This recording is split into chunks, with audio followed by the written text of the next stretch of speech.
Now let's get into Jose's deep dive to one of our favorite non-QM options, which is our 1099 programs. So we've done a few episodes on these as well, so this will be a replay of those.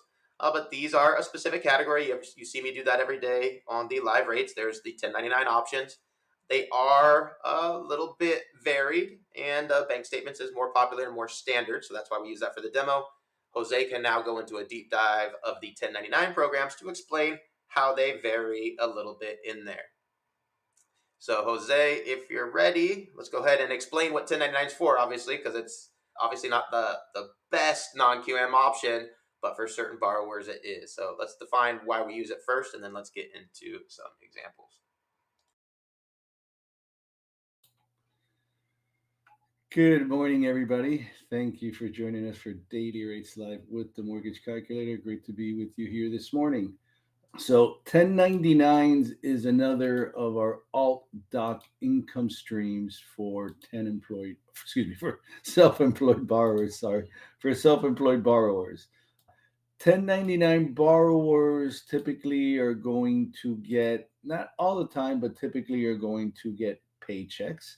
Their paychecks do not have any deductions because the person who is contracting them to work is contracting them as an independent contractor, and the 1099 independent contractor, which is what they are, they're not really an employee, is responsible for their own payroll deductions and all that kind of stuff. So they are a self employed borrower. 1099 borrower, typically you can find realtors is a good 1099 borrower option. For example, really good for our real estate agents. Now, 1099 is going to differ from bank statements in that you usually derive your income from one particular quote unquote employer, from one person who contracts the independent contractor, is usually the case. Also, the expense ratio on the 1099 loans is a lot lower, aka the profit margin or the percentage of the gross income that you are allowed to use. That is the biggest benefit right here. The default profit margin on bank statement loans is 50%.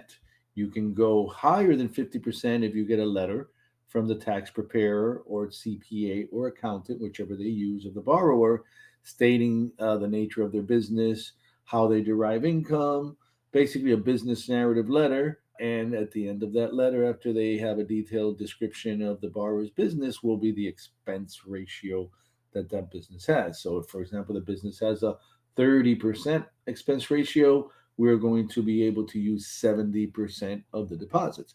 Whereas the 1099 defaults to 90%, and at that point, they will reduce that amount, the 90% profit margin, only if the business narrative provided by the self employed borrower would show that their expenses would be higher, like if they have employees, if they have overhead, whatever it is that they have in their business narrative, high inventory that they have to carry, things that would normally trigger that you have a higher overhead than only 10%. So again, be on the lookout for that. But 1099 is definitely the way to go if you're trying to maximize the income of the borrower, and obviously if they have a 1099.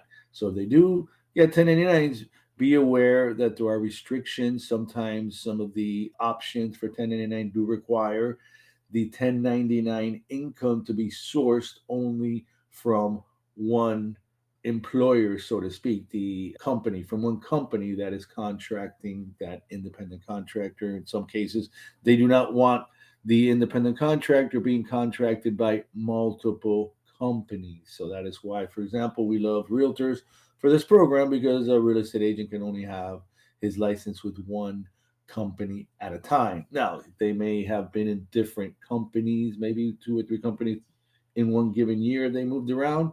So they may have 1099s for different companies. That's an extenuating circumstance that would need to be explained, but very explainable.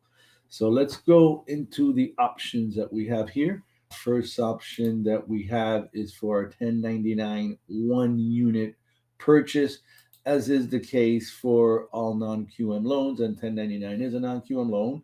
90% is the maximum LTV, and mortgage insurance is never applicable. So here we have 9.625, almost at par, and we can buy that rate all the way to 8.5% on our purchase. And like I like to state in our daily rate show, if the seller if on this purchase is paying some or crediting, some money to the buyer closing costs, that money can be directly applied to the loan discount fee. That loan discount fee will then not be counted in any compliance tests. So you could definitely get a rate lower than 8.5% and be in compliance if you're getting seller paid credits.